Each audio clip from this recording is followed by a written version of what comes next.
So we will now focus on intelligence in the Indian tradition. This is going to be really interesting.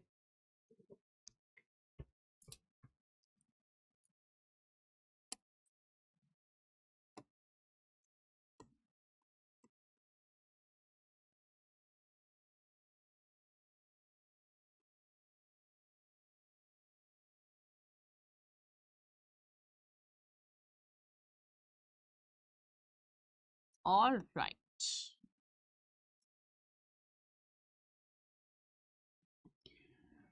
Okay, guys, let's talk about intelligence in the Indian tradition. Fine. What kind of intelligence do you think that Indian tradition is going to promote? Fine. Now, Indian intelligence is termed as integral intelligence. Okay. What is the definition that we have over here?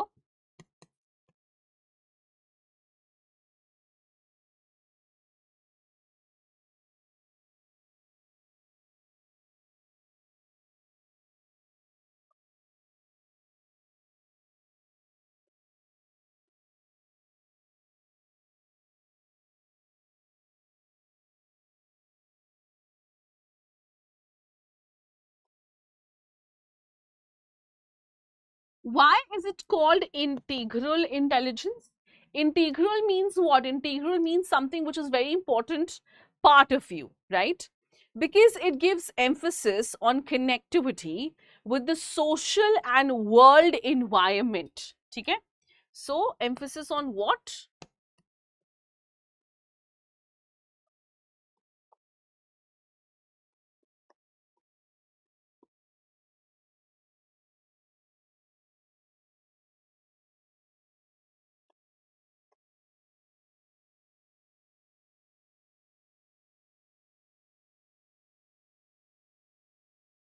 I'll give you an example over here, guys. See, Indian intelligence actually is not just about, I don't know, somehow it became that, but Indian intelligence was not just about scoring well, right?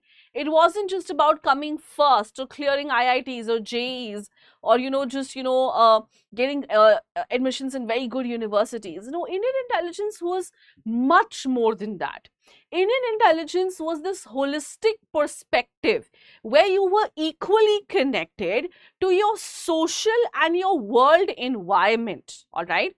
It wasn't just about learning, perception, understanding, logical, mathematical, analytical, but it was also about how well connected you are to your world, to the environment that you live in, isn't it?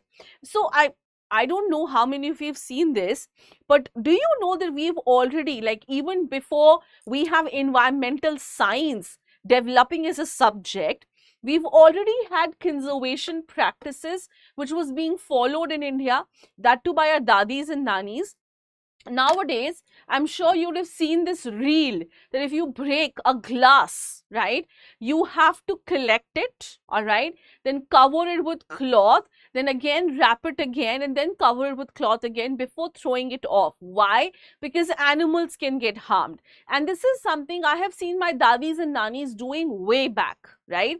So don't you think they were more connected to their world environment than we are today? Isn't it? Much more connected to their world environment. Okay. We have the concept of something called the sacred groves. What is that? That was part of the forest that you are not supposed to disturb. We have shifting cultivation, which means you don't just exhaust the land, you give the land the time to replenish. Okay. Recently there's a reel which has been going on Instagram and I just loved it. So there is Kaveri river which is coming into the village, okay, because Kaveri keeps changing the course. So we have Kaveri river coming into the village and people are welcoming Kaveri river.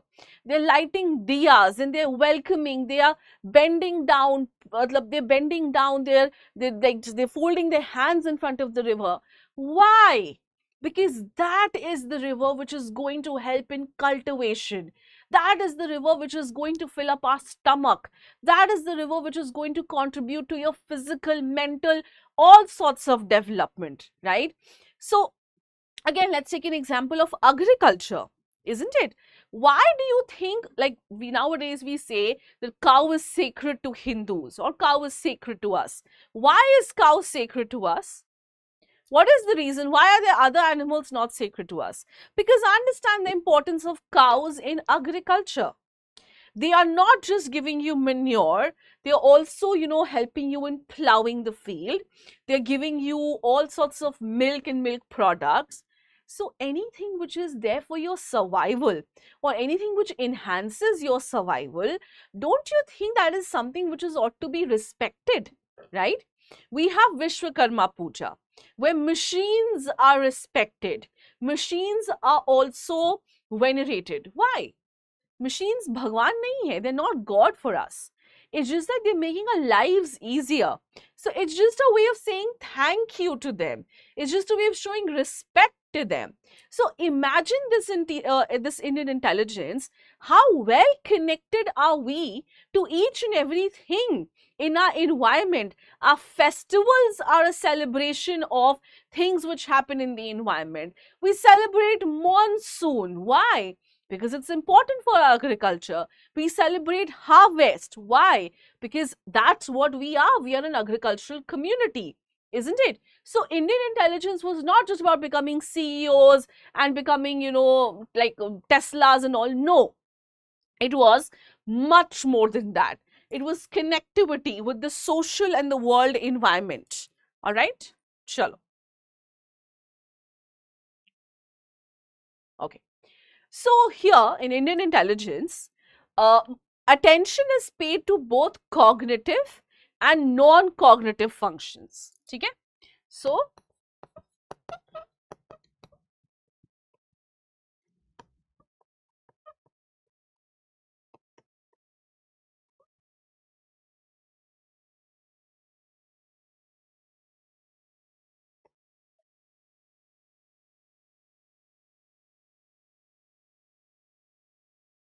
ठीक है? Attention दिया जा रहा है दोनों चीजों को. Attention is being given to cognitive as well as non-cognitive functions, which I just gave you examples of. All right. The Sanskrit term Buddhi, okay, is often used to represent intelligence. Fine. Now, Buddhi, according to J.P. Das, is skills, all right, such as mental effort, determined action, feelings, okay, along with your cognitive competence. Right, let me explain over here. So,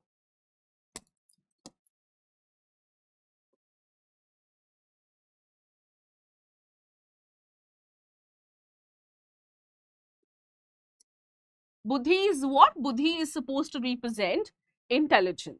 Okay. So, what is J.P. Das saying? What is Buddhi according to J.P. Das? So, J.P. Das is someone who came up with the past model of intelligence, right? So, what is J.P. Das saying? It is an amalgamation of skills like mental effort, determined actions, feelings. Okay. So, you have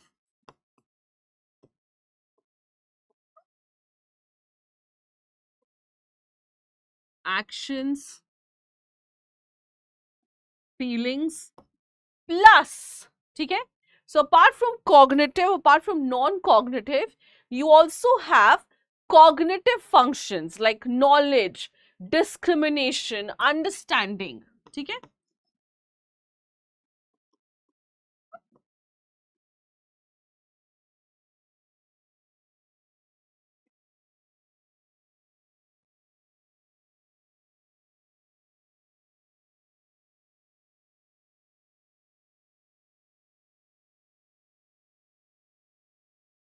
Okay, what are these? This is J.P. Das' perspective regarding Indian intelligence. He says it is an amalgamation of both cognitive and non-cognitive functions. Okay? Now, Buddhi also means knowledge about oneself, about one's will, about one's desire. Okay? So, what is Buddhi according to, other perspective? It's not just having knowledge about the environment, guys. It's also having knowledge about oneself, right? What are your wants? What are your needs? What are you feeling? What are your feelings? What are your desires? Okay? That is also what intelligence means. Okay? See, nowadays I'm sure you've seen a lot of students, lot of children say this, I don't know what to do with my life. Why? Because we are sort of losing that intelligence. We're sort of losing intelligence about ourselves. हमें अपने बारे में नहीं पता. Like, we don't know who we are because we're so based on, like nowadays we're so based on YouTube shorts and reels. We started forgetting that intelligence where you sit down, you meditate, you think, you sort out your thoughts, feelings and actions, right? We've kind of lost all of it. ठीक है?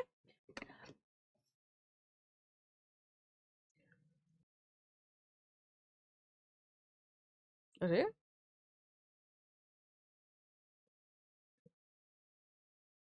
no. There's certain facets to Indian intelligence.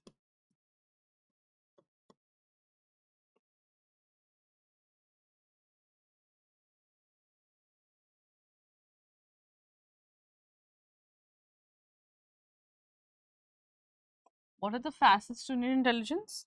Shit. हम देखते हैं.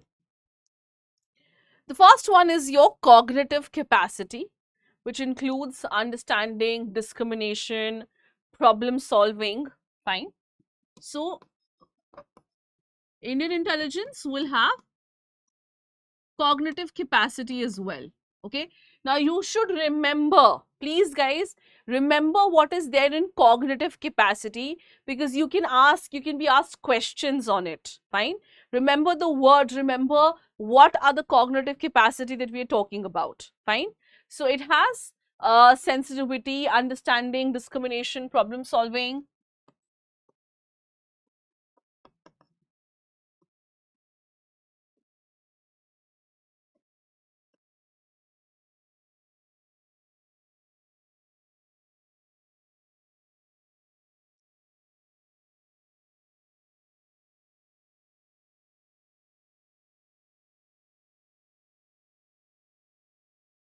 Okay.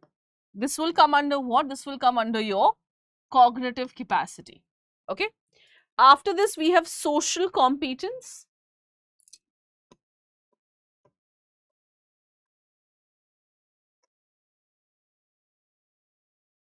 All right. What is social competence? So, social competence would mean your social skills like respect for the social order, respecting your elders and young. Okay. So,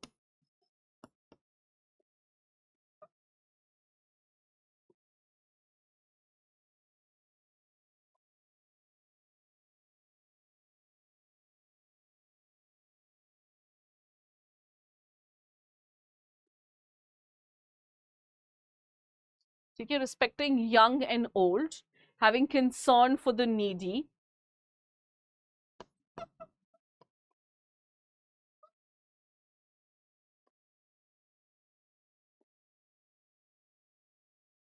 Recognizing the needs of others. All right. This is all going to come under your social competence. Fine. After this, we have emotional competence. Okay. Sorry.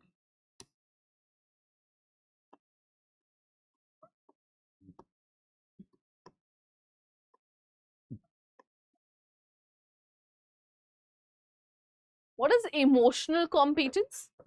It basically means self-monitoring, self-regulation of your emotions. Fine. Good conduct, self-evaluation. Fine. So, emotional competence basically means self-regulation and self-evaluation of emotions. Okay. So, you should be able to know your emotions. You should be able to differentiate amongst your emotions. You should be able to know what you're feeling, why you're feeling, all of it. Okay. Then we have something called entrepreneurial competence. ये बड़ा interesting है.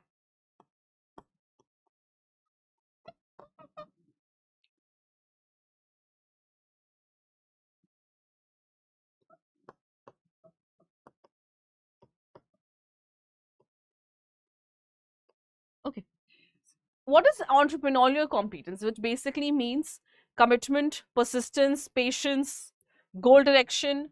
Okay? So, commitment, patience, perseverance,